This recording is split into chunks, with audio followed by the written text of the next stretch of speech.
Welcome to my channel நண்பர்கள் அனைவருக்கும் வணக்கம். இன்றைக்கி லஞ்சு செய்யலைங்க. கடையில் தான் வீட்டில் இருக்கிறவங்க வாங்கி சாப்பிட்ருக்குறாங்க. ஆக மொத்தம் நம்மளை மறந்துட்டாங்க.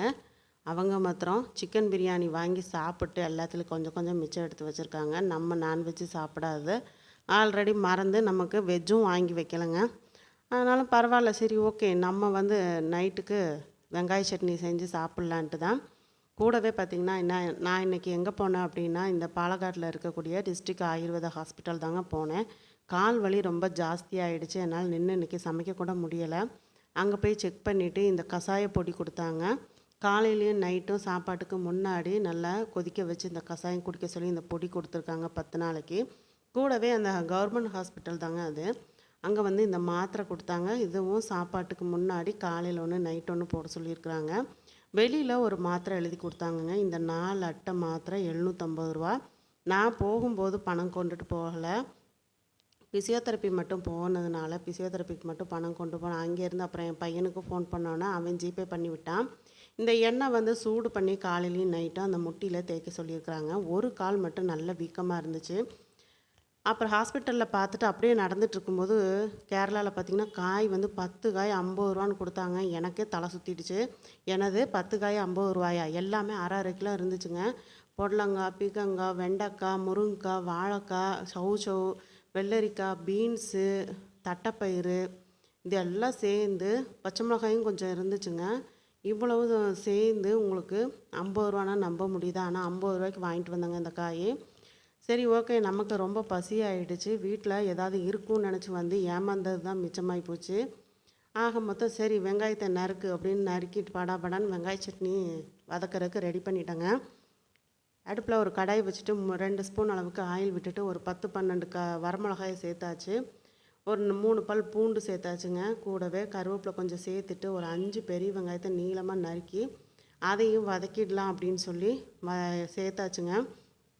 கூடவே அந்த பக்கம் அடுப்பில் இட்லியை ஊற்றி வச்சா இந்த வெங்காயம் வதங்கிட்டு இருக்கும்போதே இட்லியும் வெந்துடும். சரியான பசி. அதாவது 11 மணிக்கு நான் வீட்டை விட்டு போனது. வீட்டுக்கு வரும்போது 6 மணி ஆகிடுச்சு. ஏன்னா ஹாஸ்பிட்டலில் போய் செக் பண்ணி முடியும் போதே மணி 1:30-2 மணி ஆகிடுச்சு. அதுக்கப்புறம் ஃபிசியோதெரப்பி போயிட்டு ஃபிசியோதெரப்பி முடித்து வெளியில் நான் வரும்போது 4 மணி ஆகிடுச்சு. அதுக்கப்புறம் அங்கேருந்து பஸ் ஏறி இங்கே 2 ஹவர்ஸ் ட்ராவல்ஸுங்க. சரின்னு நம்ம வீட்டுக்கு வந்தாச்சு. வீட்டுக்கு பார்த்து பசியோடு பார்த்தா நமக்கு ஒன்றும் கிடைக்கல.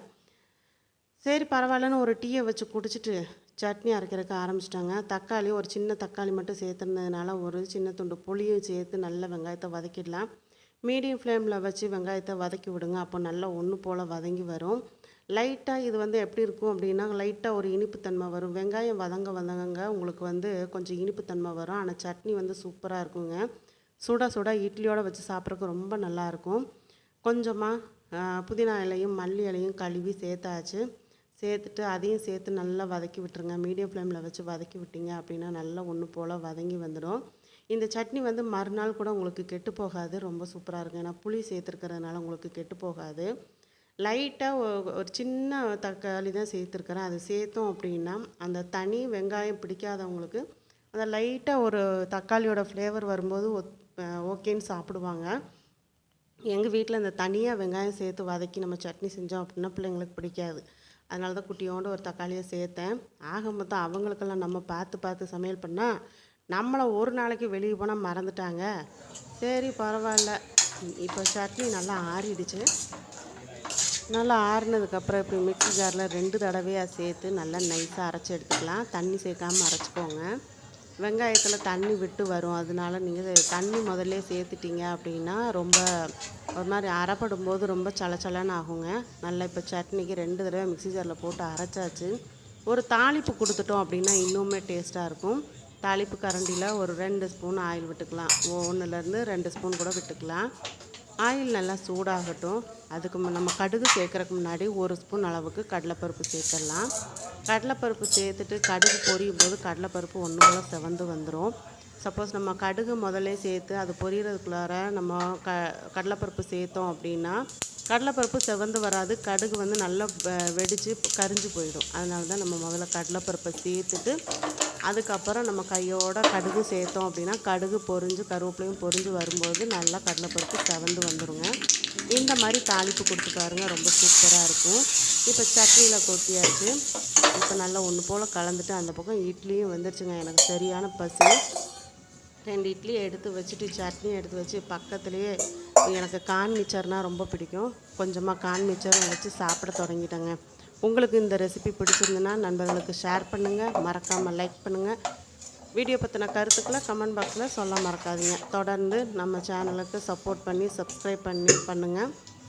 வாங்க நீங்களும் சுட சுட இந்த இட்லியோட இந்த வெங்காய சட்னியும் கான் மிச்சரும் வச்சு சாப்பிட்லாம். இந்த vlog எப்படி இருந்ததுன்னு கமெண்ட் பாக்ஸில் சொல்ல மறக்காதீங்க. சூப்பராக இருக்குது பாருங்கள். பார்க்குறக்கே கலர்ஃபுல்லாக தட்டு நிறைஞ்சது. என்னோடய வயிறும் நிறைஞ்சிருச்சு. மீண்டும் அடுத்த ஒரு ரெசிபியோடு உங்களை சந்திக்கிறேன். நன்றி, வணக்கம்.